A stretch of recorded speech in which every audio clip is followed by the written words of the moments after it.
कहते हैं जैसे जैसे रात गहराती जाती है वैसे वैसे ही बुरी शक्तियां जागृत होती जाती हैं और उनकी शक्तियां भी बढ़ती जाती है। रात के 1:30 बज रहे थे। सुशांत अपने कमरे में गहरी नींद में सोया हुआ था। उसकी नींद की गहराई का अंदाजा इस बात से लगाया जा सकता था कि उसके कमरे में सिर्फ एक ही आवाज आ रही थी और वो आवाज थी उसके खर्राटों की। उसके कमरे की दीवार पर लगी घड़ी की सुई टिक टिक करती हुई आगे बढ़ रही थी। उधर सुशांत के कमरे में भी कोई दाखिल हो रहा था।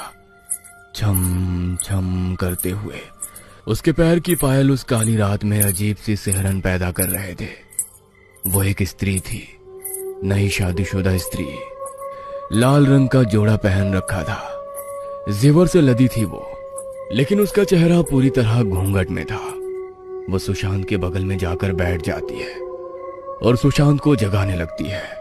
उठिए, उठिए ना, कितना सोते हैं आप, उठिए। लेकिन सुशांत नहीं जागता है। स्त्री उसे लगातार जगाने की कोशिश करती है, लेकिन सुशांत नहीं जागता है। सुशांत की इस हरकत पर उस शादीशुदा स्त्री को बहुत गुस्सा आता है। गुस्से में उसकी आंखें लाल हो जाती है। वो सुशांत की छाती के ऊपर चढ़ जाती है और उसकी छाती पर एक मुक्का मारते हुए भारी आवाज में कहती है, सुनता नहीं है तू? हैं? सुनता नहीं है? मैं जगा रही हूँ ना तुम्हें। जाग, जाग, जाग जल्दी, नहीं तो फिर तू कभी नहीं जागेगा। ये कहकर स्त्री उसकी छाती को नाखून से नोचने लगती है। सुशांत की छाती से खून निकलने लगता है। वो दर्द से कराहता है।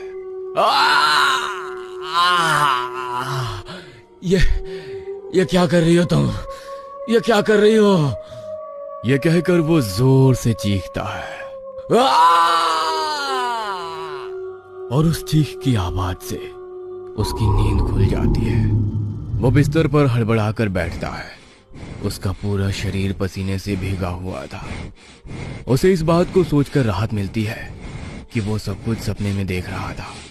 अचानक सुशांत के तकिए के पास रखे उसके मोबाइल की घंटी बजनी शुरू हो गई। कौन इतनी रात को कॉल कर रहा है? वो कॉल रिसीव करने के लिए अपना हाथ आगे बढ़ाता है, लेकिन उसका फोन तो तकिए के पास था ही नहीं। अरे, मेरा फोन कहाँ गया? ये बोलते ही उसे याद आता है कि रात को सोने के पहले उसकी नई नवेली दुल्हन यानी उसकी पत्नी श्रेया ने उससे कहा था कि क्या सुशांत, पत्नी मैं हूँ कि ये तुम्हारा फोन? हाँ, अरे पत्नी तुम ही हो मेरी जान। तो फिर इसे सीने से लगाकर क्यों सोते हो?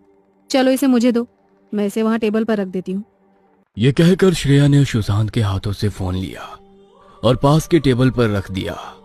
सुशांत उसकी इस हरकत को मुस्कुराकर देखने लगा।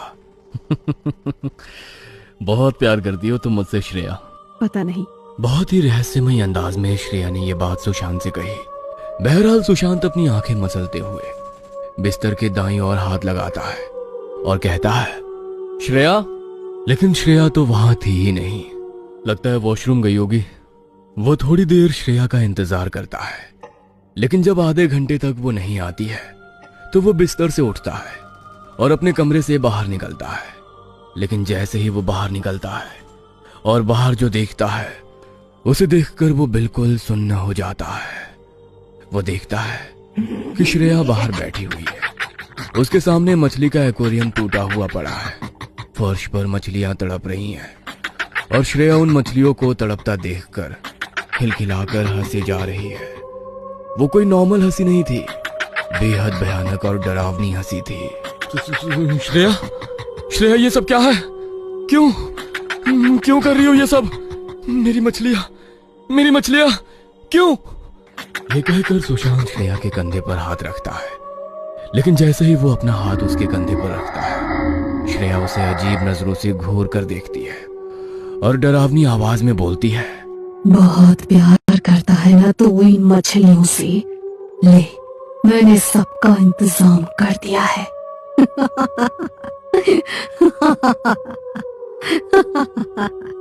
ये कहकर श्रेया एक बार फिर से उसी तरह हंसने लगी। सुशांत असहाय उसे देख रहा था। तभी एक और चीज पर उसकी नजर गई और वो था उसका फोन। उसने देखा कि उसका फोन पूरी तरह चकनाचूर था। फोन के पास ही एक हथौड़ा भी रखा हुआ था। सुशांत को कुछ समझ में नहीं आ रहा था कि ये सब क्या हो रहा है। श्रेया इस तरह हरकतें क्यों कर रही है। उसे डर भी लग रहा था और श्रेया की चिंता भी हो रही थी। श्रेया काफी देर तक उसी तरह हंसती रही और फिर सो गई। सुशांत उसे गोद में उठाकर अपने बिस्तर पर ले गया और उसे वहीं सुला दिया। लेकिन सुशांत की आंखों में नींद नहीं थी। वो पूरी रात जागता रहा।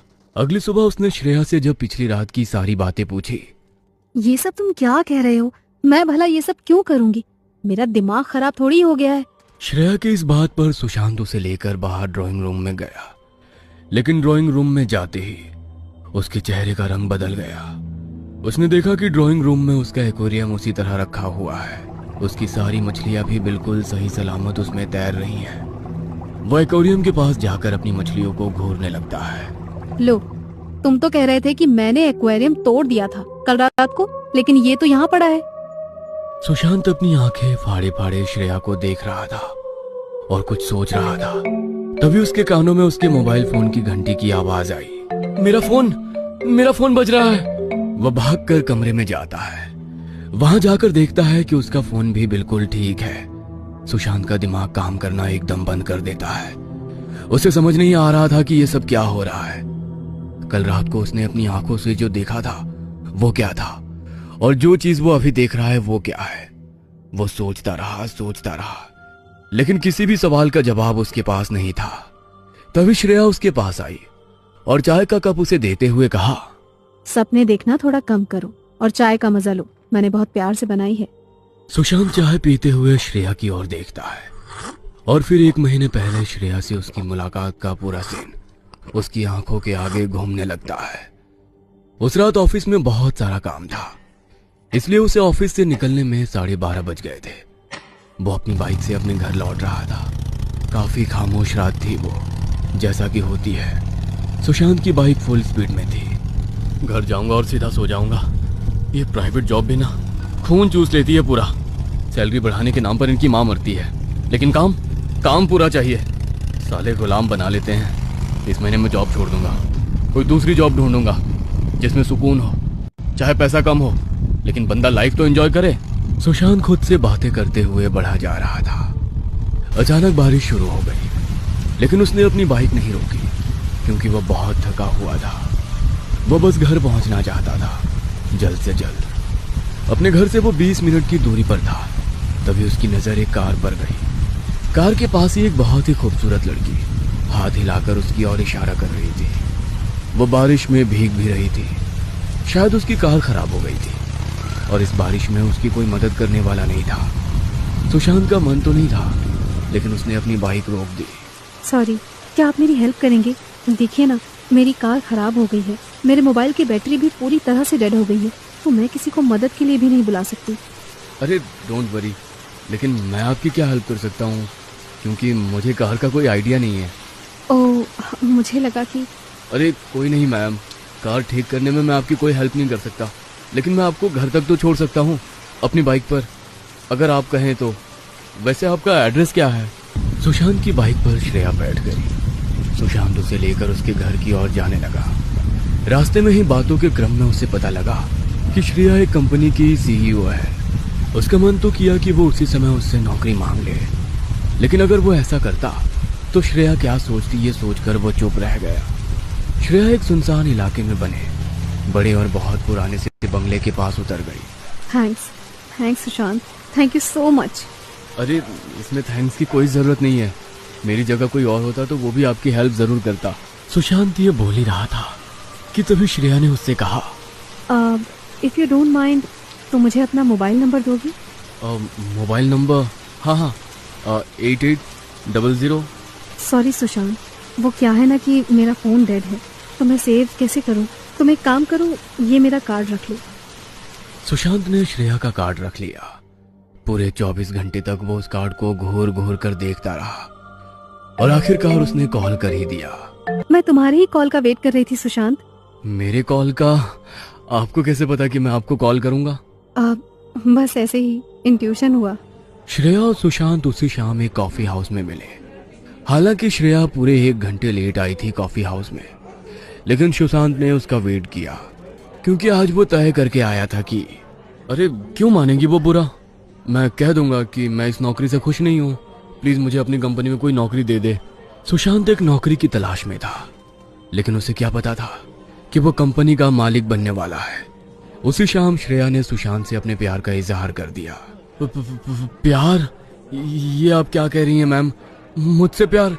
अरे आप कहाँ और मैं कहाँ, जमीन आसमान का अंतर है हम दोनों में, दोनों के स्टैंडर्ड्स में, दोनों के कपड़े लतों में, दोनों की सोच में। प्यार सिर्फ प्यार होता है सुशांत, वो स्टैंडर्ड नहीं देखता, वो पहनावा नहीं देखता। और जहाँ तक बात रही सोच की, तो तुम सोच लो, मैंने तो सोच लिया है। सुशांत क्या सोच कर आया था और क्या हो गया? वो खुश था, बहुत खुश। मिडिल क्लास इंसान की एकदम से इतनी बड़ी लॉटरी लग जाए तो वो खुश होगा ही ना। श्रेया ने सुशांत से शादी कर ली। सुशांत की लाइफ अब बिल्कुल बदल गई थी। कहाँ उसे 14 से 15 घंटे कुत्तों की तरह काम करना पड़ता था, और कहाँ अब उसकी जिंदगी लग्जरी से भरी हुई थी। शादी के 1 सप्ताह बाद ही सुशांत के साथ ये घटना घटी थी, लेकिन उस रात के बाद सुशांत के साथ ऐसी घटनाएं हर दिन होने लगी। सुशांत को श्रेया के हाव भाव भी अब ठीक नहीं लगते थे।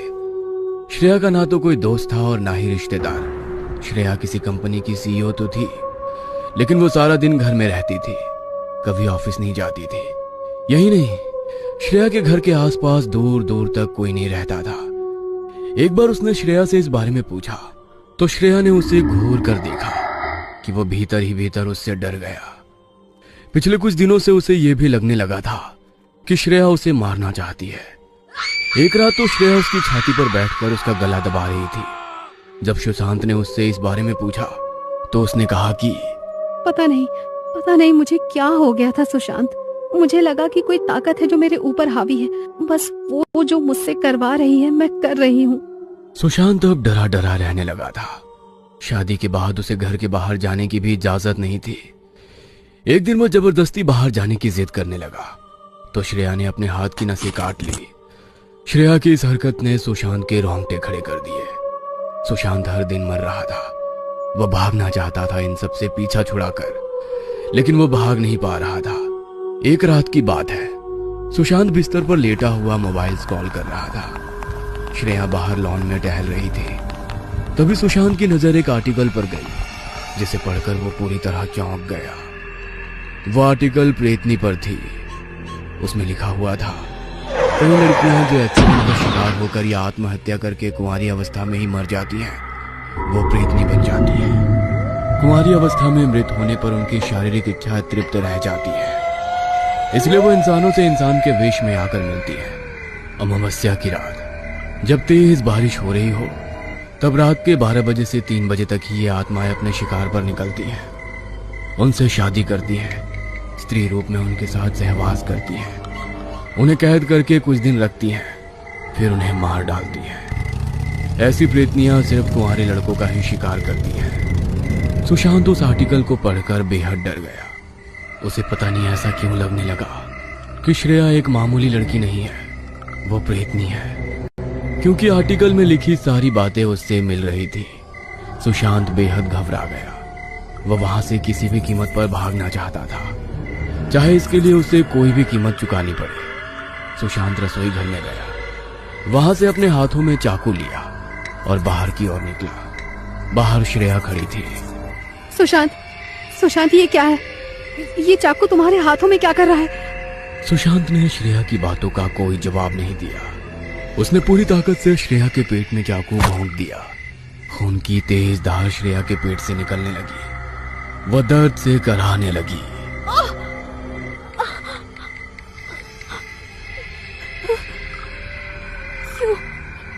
क्यों मारा मुझे? क्यों? उसके बाद सुशांत ने घर का दरवाजा खोला और बाहर की ओर भागा। काफी दूर तक दौड़ने के बाद उसे पुलिस की गाड़ी दिखी जो नाइट गश्ती में निकली हुई थी। उसने पुलिस वालों को सारी कहानी बताई और अपनी जान बचाने की गुजारिश करने लगा, लेकिन सुशांत ने यह महसूस किया कि पुलिस वाले उसकी बातों पर कोई ध्यान नहीं दे रहे हैं। उसे उन पर बहुत गुस्सा आ रहा था। उसे समझ नहीं आ रहा था कि वो क्या करे। तभी उसने देखा कि पुलिस की गाड़ी श्रेया के बंगले की ओर मुड़ गई। उसने मन ही मन भगवान को धन्यवाद दिया कि पुलिस वालों को उसकी बात पर यकीन हुआ। श्रेया के घर के बाहर पुलिस की जीप रुकी।